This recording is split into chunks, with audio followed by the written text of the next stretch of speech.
Pemirsa, selami langkungan awarse, janten Krama Tanjung Benoa dahat keniwesanan pandemi COVID-19, utamanipun ring sektor ekonomi.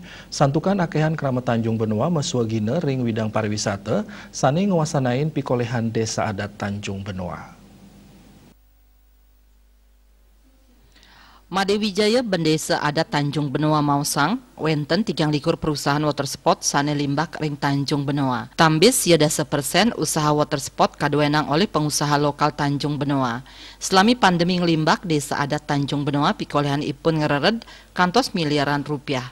Sani sedurungnya ni arahina pinih kidik polis 50 yuta kantos 1 yuta rupiah. Selami COVID-19 naor kredit bank saking sang sani nuenang usaha water spot ring Tanjung Benoa ke kantenangan dek.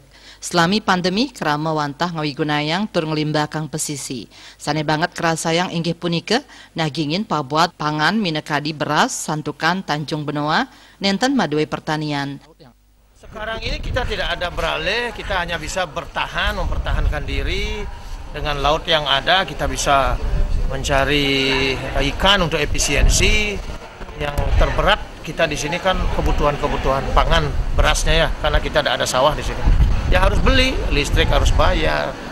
Nah, mau tidak mau ya harus bagaimana caranya mengefisiensi segala sesuatu, bahkan ada yang sampai jual barang. Made Wijaya ngowohin pindah ke Krama Indonesia iraga patut stata nyokong kebijakan pemerintah. Para angkaning pariwisata wantah ngaptiang pandemi COVID-19 sida tedun tur pemerintah keaptiang digelis medalang pemargi anyar antuk nes wilangan pengelola COVID-19 sejroning mungkah pariwisata Bali. Ekayana Miwah Saputra Bali TV.